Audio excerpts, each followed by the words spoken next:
Welcome to the Contract Teardown Show from Law Insider, where legal experts tear down contracts from some of the most well-known companies and high-profile executives around the world. In this episode of the Contract Teardown Show, Ehteshamul Haque convinces me that NDAs might be the most important contract you'll ever enter into. Almost. So, let's tear it down. Hey everybody, welcome back to the Contract Teardown Show from Law Insider. I'm Mike Whalen. Today, I'm hanging out with my buddy Ehteshamul Haque. Ehteshamul, how are you today? Very well. Thank you, Mike. Good. We are getting together to talk about the thing that nobody likes to talk about, but everybody likes to talk about, the non-disclosure agreement. We've talked about NDAs in the past, but just everybody seems to be worried about these. So I'd like to get a new perspective. Ehteshamul, I'd like to dig into yours. Let me share this agreement with the folks at home. Ehteshamul, what is this document, this NDA that we're looking at? When are we going to run into a document like this? That's a really great question, Mike. So this is a document between two large industrial units. So we would see a document like this when they're looking to engage in a complex business transaction, maybe a merger, acquisition, divestment, or, maybe one is looking to invest in the other. Yeah, so we've got a big deal going on. People are sharing information that probably they don't want out in the world. Before we dig into it, Ehteshamul, tell us about you. What's your background? What brings you to documents like this? I have a solo law firm, and I mostly help enterprise customers. And when my clients are either looking to engage into complex negotiations that will span months, this is the first thing they put into place.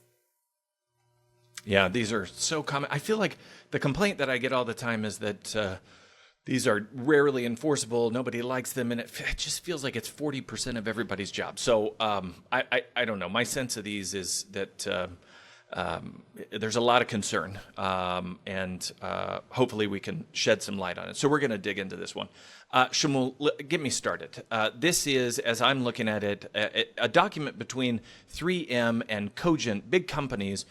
What's the context for this particular document? Well, it looks like they're going to engage in a complex business transaction. And the beauty of NDAs is that it sort of is agnostic in that you can leave a lot of the details blank. There will be information flowing in a particular way, and this document is meant to protect that information. Why, what for how long, all those are details that will be figured out later. Yeah, well, let me ask you about that. So I'm going to read a sentence. The parties wish to protect and preserve the confidential and or proprietary nature of certain information and materials of the company. Right? Company, capital C. So that's defined. It's defined as Cogent. So there's 3M, there's Cogent. One of the companies is Cogent. They say that we're trying to protect. Why is that only one way? What about this preamble is telling you in the nature of this relationship that makes sense, that it should only be one direction? That's a great question, Mike. So one-way NDAs are rare. And if you think about it, it's rare that you get any interaction where information is just flowing one way. Even if you are, let's say, you as a person are interacting with a Fortune 10 company, they are sending you a lot of information. You are sending them your email address. You are sending them, whatever services you'll be providing. So one-way NDAs are more common when an organization is maybe hiring an independent contractor, or when, like VCs are approaching startups for their seed round and just trying to sort of bully them. These are two well-established, complex, lawyered-up organizations. So the fact that 3M agreed to a one-way NDA tells me that there was something very specific going on here, and that they agreed to hard code this in, right? Because they could have just had neutral language that says that the disclosing party we'll expect the receiving party to protect all the information. But they didn't do that. They just went right into the preamble and they say only 3M will be receiving the information, only Cogent will be providing the information. So that is definitely significant. So it tells us something about the nature of the transaction. You're saying that because we've done this, there's, we don't know, obviously, because this was because of the way this was filed, what the background deal is. But we know that 3M is going in and trying to extract some kind of information that made Cogent, presumably, in sort of the power position to say, okay, but if you're going to do that, we're going to control it. They start to do it with a couple of very long paragraphs under one, proprietary information and other definitions. 1.1 is proprietary information, and it is long. I mean, it means all information with the representatives in connection with the proposals, together with all the communications, data, reports, analyses. It's expansive, and I think it probably needs to be expansive. What do you think about the way they're defining proprietary information? So this is how I look at it, Mike.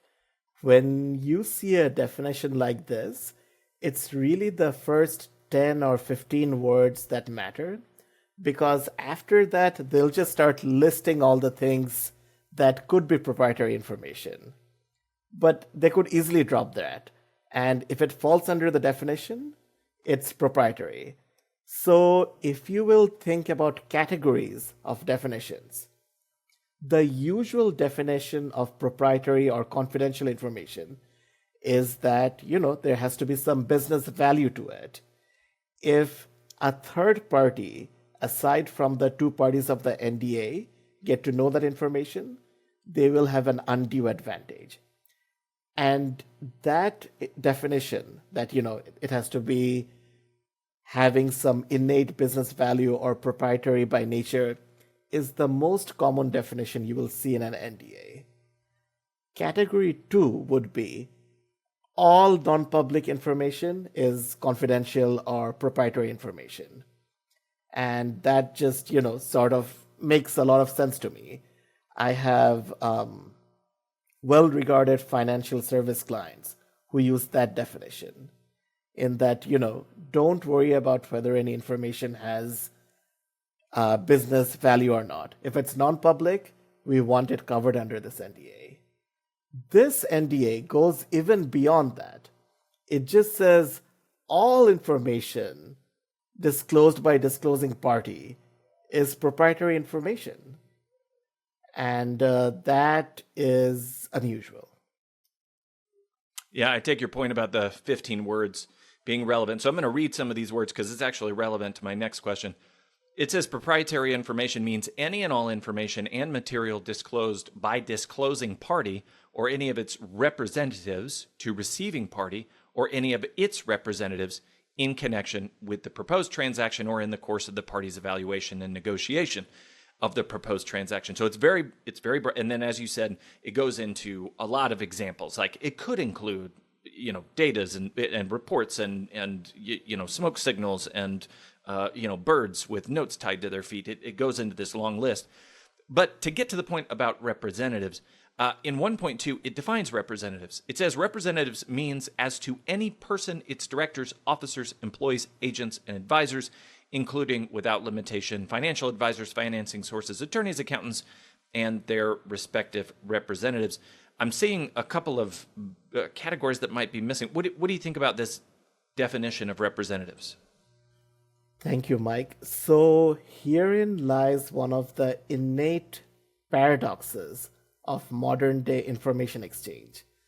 The large, complex organizations that are likely to have these information that, if they get disclosed, that could substantially move the market or have other material values, are also the same types of organizations who are likely to have a lot of contractors. Maybe a large part of their employment force are contractors.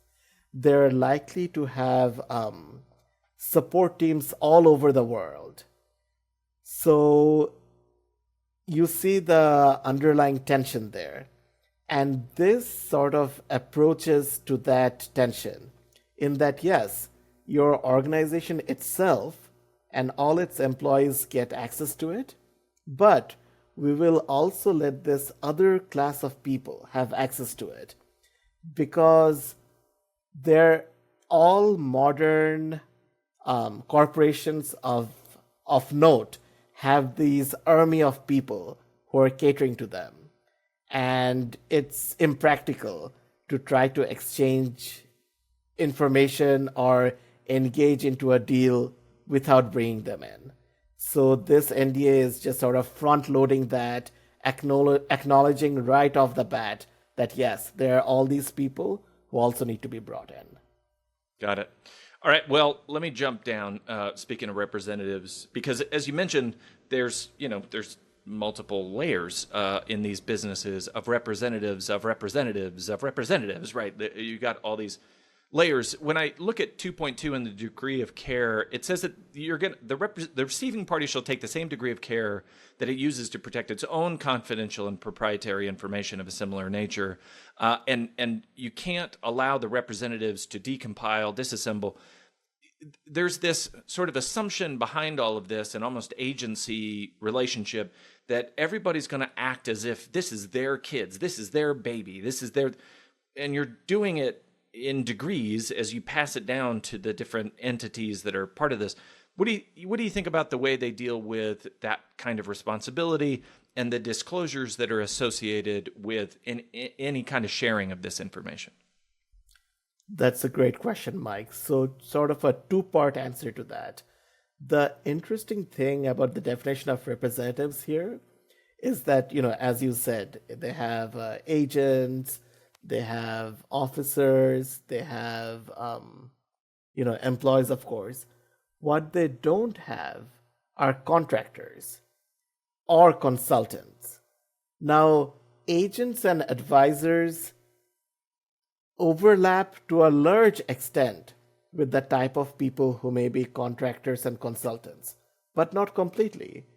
If you have a customer service representative, they may be a contractor, they would not be an advisor, and they probably would not be an agent either. So I think they did this in a very thoughtful way, but that sort of limits the circle of disclosure right there. And then there is another requirement tied to that, in that to reveal to any of these representatives, they have to have a confidentiality obligation that's at least as strong as the ones found in this NDA. So that's the other way to keep the circle small. What this NDA doesn't have, and I've seen in a lot of places, is that it requires a need-to-know basis. To disclose it to a representative, they have to have a need-to-know.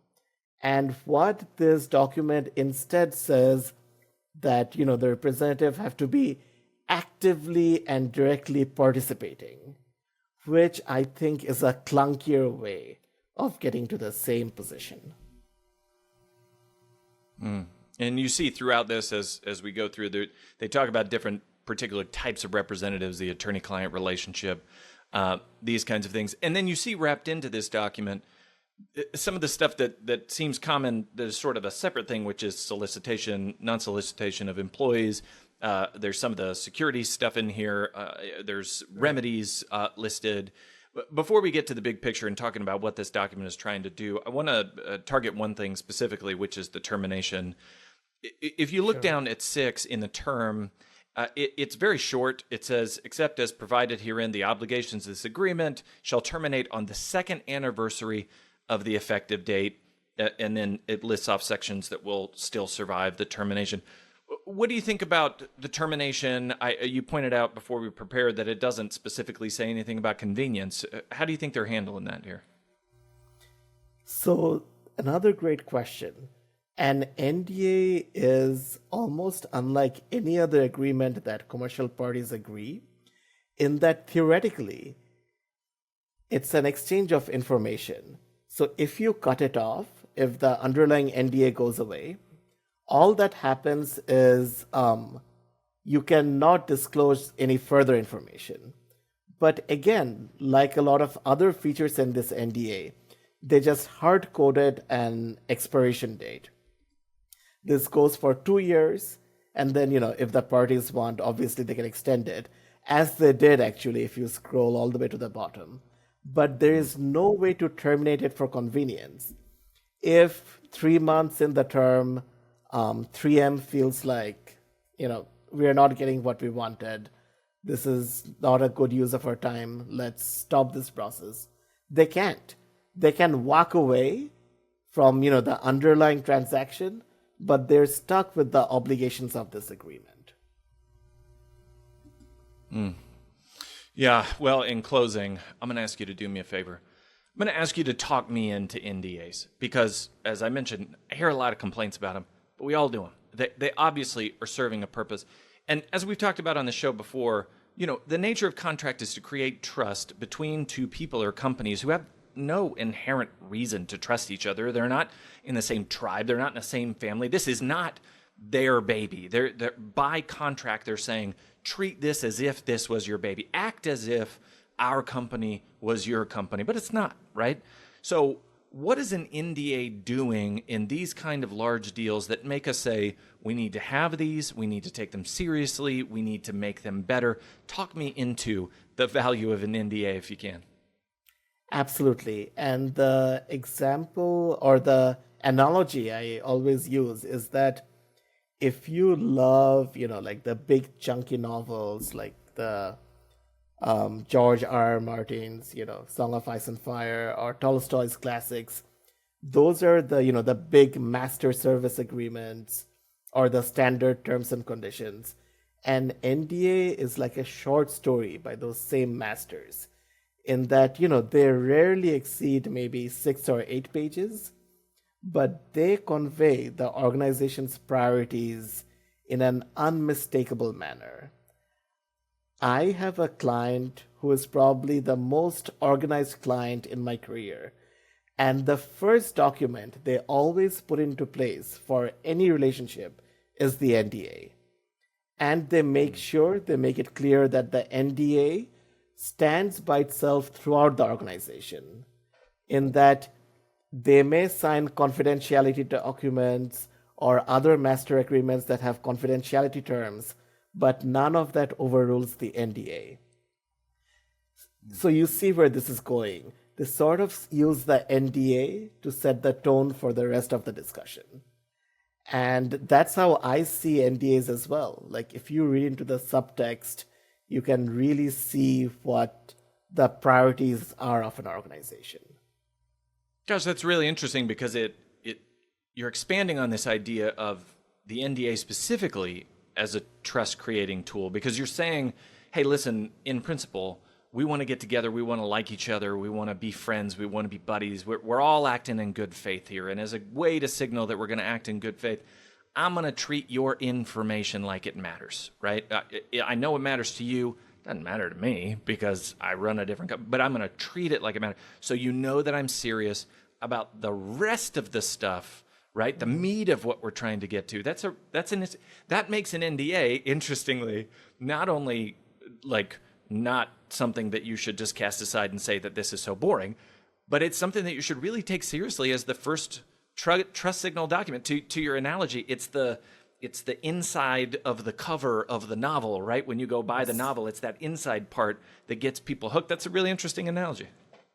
Thank you. And a lot of big companies now have NDAs that have objectionable language in there, in one sense or another.